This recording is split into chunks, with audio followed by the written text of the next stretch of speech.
Hi, welcome to my channel. ಇವತ್ತು ನಾನು ಗೆಣಸಿನ ಪಾಯಸ ಮಾಡೋದು ಹೇಗೆ ಅಂತ ತೋರಿಸ್ತಾ ಇದ್ದೀನಿ. ತುಂಬ ಈಸಿಯಾಗಿರುವಂಥ ರೆಸಿಪಿ ಇದು. ತುಂಬ ಚೆನ್ನಾಗಿ ಕೂಡ ಆಗುತ್ತೆ, ಸಿಂಪಲ್ ಆಗಿ ಮತ್ತು ಬೇಗ ಕೂಡ ಅಂತ ಆಗುವಂತಹದ್ದು. ಇದಕ್ಕೆ ನಾನು ಮೊದಲನೇದಾಗಿ ಒಂದು 1/4 kg ಆಗುವಷ್ಟು ಗೆಣಸನ್ನು ತಗೊಂಡಿದ್ದೀನಿ. ಸ್ವೀಟ್ ಪೊಟ್ಯಾಟೋನು ಅಂತ ಅಂತಾರಲ್ವ ಅದು. ಅದನ್ನು ಚಿಕ್ಕದಾಗಿ ಹೆಚ್ಚಿಟ್ಕೊಂಡಿದ್ದೀನಿ. ಫಸ್ಟ್ ಒಂದೆರಡು ಸಲ ಇದನ್ನು ಚೆನ್ನಾಗಿ ನೀರು ಹಾಕಿ ವಾಶ್ ಮಾಡ್ಕೊಳ್ಬೇಕು, ಯಾಕಂದರೆ ಸ್ವಲ್ಪ ಮಣ್ಣೆಲ್ಲ ಇರುತ್ತೆ ಇದಕ್ಕೆ. ಹಾಗಾಗಿ ಚೆನ್ನಾಗಿ ವಾಶ್ ಮಾಡಿ ಆದ ನಂತರ ಇದಕ್ಕೆ ಸ್ವಲ್ಪ ಈ ಕಟ್ ಮಾಡಿರುವಂಥ ಪೀಸಸ್ ಎಲ್ಲ ಮುಳುಗುವಷ್ಟು ನೀರನ್ನು ಹಾಕಿ ಒಲೆ ಮೇಲೆ ಗ್ಯಾಸ್ ಹಚ್ಚಿ ಇಟ್ಕೊಳ್ತೀನಿ. ನಾನು ಇದನ್ನು ಬೇಯಿಸ್ಕೊಳ್ಳೋದಕ್ಕೆ ಇಟ್ಕೊಳ್ತಾ ಇದ್ದೀನಿ. ಇದಕ್ಕೆ ಒಂದು ಸ್ವಲ್ಪ ರುಚಿಗೆ ತಕ್ಕಷ್ಟು ಒಂದು ಸ್ವಲ್ಪನೇ ಒಂದು 1/4 ಸ್ಪೂನ್ ಆಗುವಷ್ಟು ಉಪ್ಪನ್ನು ಹಾಕ್ಕೊಂಡಿದ್ದೀನಿ. ಯಾಕೆಂದರೆ ಹೋಳು ಸಪ್ಪೆ ಸಪ್ಪೆ ಅಂತ ಅನಿಸಬಾರ್ದು ಅಂತ ಹೇಳಿ ಹಾಕ್ಕೊಂಡಿದ್ದೀನಿ ಅಷ್ಟೇ. ಏನಾದ್ರು ಪಾಯಸದಲ್ಲಿ ಉಪ್ಪನ್ನು ಯೂಸ್ ಮಾಡಲ್ವಲ್ಲ, ಹಾಗಾಗಿ.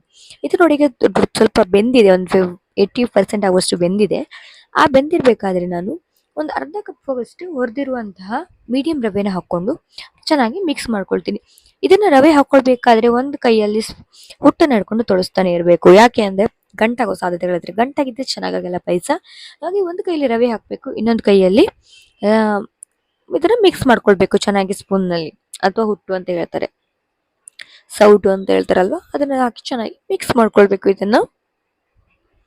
ಇದನ್ನು ಚೆನ್ನಾಗಿ ಮಿಕ್ಸ್ ಮಾಡಿಕೊಂಡು ರವೆ ಒಂದು 2-3 ನಿಮಿಷದಲ್ಲೇ ಚೆನ್ನಾಗಿ ಬೆಂದು ಬಿಡುತ್ತೆ. ಅದು ಬೇಯೋ ತನಕ ಇದನ್ನು ಚೆನ್ನಾಗಿ ಬೇಯಿಸ್ಕೊಳ್ಬೇಕು. ಇದೊಂದು 5 ನಿಮಿಷದಲ್ಲಿ ಬೆಂದು ಬಿಡುತ್ತೆ. ಅದಾದ ನಂತರ ರವೆ ಬೆಂದ ಮೇಲೆ ಇದಕ್ಕೆ ಸ್ವೀಟ್ ಹಾಕ್ಕೊಳ್ಬೇಕು. ಇದು ನೋಡಿ, ಎಷ್ಟು ಮೊದಲು ತುಂಬ ಇದಾಗಿತ್ತಲ್ವ, ನೀರಾಗಿತ್ತಲ್ವ, ಈಗ ನೋಡಿ ರವೆ ಹಾಕಿದ್ಮೇಲೆ ಮೀಡಿಯಂ ದಪ್ಪ ಬಂದಿದೆ. ನನ್ನ ಚಾನಲ್ನ ಯಾರಾದರೂ ಹೊಸಬ್ರು ನೋಡ್ತಾ ಇದ್ದಾರೆ, ಪ್ಲೀಸ್ ನನ್ನ ಚಾನಲ್ನ ಲೈಕ್ ಮಾಡಿ, ಶೇರ್ ಮಾಡಿ, ಕಮೆಂಟ್ ಮಾಡಿ, ಹಾಗೆ ನನ್ನ ಚಾನಲ್ನ ಸಬ್ಸ್ಕ್ರೈಬ್ ಆಗೋದನ್ನು ಮಾತ್ರ ಮರಿಬೇಡಿ. ನೋಡಿ, ಈಗ ಕೂಡ ಥಿಕ್ನೆಸ್ ಎಷ್ಟು ಥಿಕ್ನೆಸ್ ಬೇಕೋ ಅಷ್ಟಾಗಿದೆ. ಇದಕ್ಕೆ ಕಪ್ಪಾಗುವಷ್ಟು ಸಕ್ಕರೆನ ಹಾಕ್ಕೊಂಡಿದ್ದೀನಿ. ನಿಮಗೆ ಸ್ವೀಟ್ನೆಸ್ ಎಷ್ಟು ಬೇಕೋ ಅದ್ರ ಮೇಲೆ ಡಿಪೆಂಡ್ ನೀವು ಸಕ್ಕರೆ ಹಾಕ್ಕೊಳ್ಳೋದು. ನಿಮಗೆ ಸ್ವೀಟ್ ಜಾಸ್ತಿ ಬೇಕು ಅಂದರೆ ಜಾಸ್ತಿ ಹಾಕ್ಕೊಳ್ಳಿ, ಕಡಿಮೆ ಬೇಕು ಅಂದರೆ ಕಡಿಮೆನ ಹಾಕ್ಕೊಳ್ಳಿ. ಇದನ್ನು ಚೆನ್ನಾಗಿ ಮಿಕ್ಸ್ ಮಾಡ್ಕೊಳ್ತಾ ಇದ್ದೀನಿ. ಇದನ್ನು ಚೆನ್ನಾಗಿ ಮಿಕ್ಸ್ ಮಾಡ್ಕೊಂಡಾದ ನಂತರ ಇದಕ್ಕೆ ನಾನು ಕಾಯಿ ಹಾಲನ್ನು ಹಾಕೊಳ್ತಾ ಇದ್ದೀನಿ. ಅಂದರೆ ಕಾಯಿ ತುರಿನ ರುಬ್ಕೊಂಡು ಅದನ್ನ ಹಾಲು ತೆಗೆದು ಹಾಕ್ಕೊಂಡಿದ್ದೀನಿ. ನೀವು ಅದು ಬೇಡ ಅಂದರೆ ಹೀಗೆ ಹಾಲನ್ನು ಕೂಡ ಹಾಕ್ಕೊಳ್ಬೋದು, ಅದು ಕೂಡ ಚೆನ್ನಾಗಾಗುತ್ತೆ. ಬಟ್ ಕಾಯಿ ಹಾಲು ಹಾಕೋದ್ರಿಂದ ಡಿಫ್ರೆಂಟ್ ಟೇಸ್ಟ್ ಕೊಡುತ್ತೆ, ಹಾಗಾಗಿ ನಾನು ಕಾಯಿ ಹಾಲನ್ನ ಹಾಕ್ಕೊಳ್ತಾ ಇದ್ದೀನಿ. ಇದಕ್ಕೆ ಜಾಸ್ತಿ ಏನು ಐಟಮ್ಸ್ ಬೇಕಾಗಲ್ಲ. ಇದಕ್ಕೆ ಗೋಡಂಬಿ, ದ್ರಾಕ್ಷಿಗಳು ಯಾವುದು ಬೇಕಾಗಲ್ಲ, ಯಾಕಂದರೆ ಅದು ಹಾಕಿದ್ರೆ ಟೇಸ್ಟ್ ಅಷ್ಟೆಲ್ಲ ಚೆನ್ನಾಗಿರಲ್ಲ. ಅದು ನಾರ್ಮಲ್ ಆಗಿದೆ, ಈ ಥರ ಇದ್ದರೆ ಸಾಕಾಗತ್ತೆ. ಬೇಕಂದ್ರೆ ಒಂದು ಸ್ವಲ್ಪ ಏಲಕ್ಕಿ ಪೌಡರ್ನ ಹಾಕ್ಕೊಳ್ಬೋದು ಅಷ್ಟೇ. ಇದಕ್ಕೆ ಮತ್ತೇನು ಜಾಸ್ತಿ ಆದಂಥದ್ದು ಬೇಕಾಗಲ್ಲ ಇದಕ್ಕೆ ಡೆಕೋರೇಷನ್ಸ್ ಈ ಪಾಯಸಕ್ಕೆ.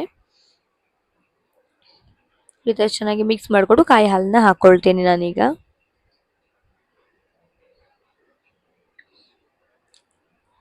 ಕಾಯಿ ಹಾಲನ್ನ ಹಾಕ್ಕೊಂಡು ಒಂದು 5 ನಿಮಿಷ ಮೀಡಿಯಂ ಫ್ಲೇಮಲ್ಲಿಟ್ಟು ಕುದಿಸ್ಕೊಳ್ತೀನಿ.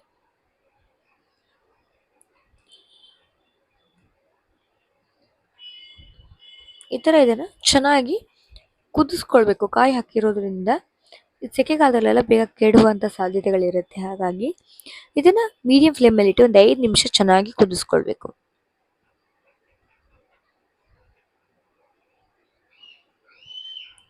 ಇದನ್ನ ಈಗ ನಾನು ಕುದಿಯೋದಕ್ಕೆ ಇಟ್ಟಿದ್ದೀನಿ.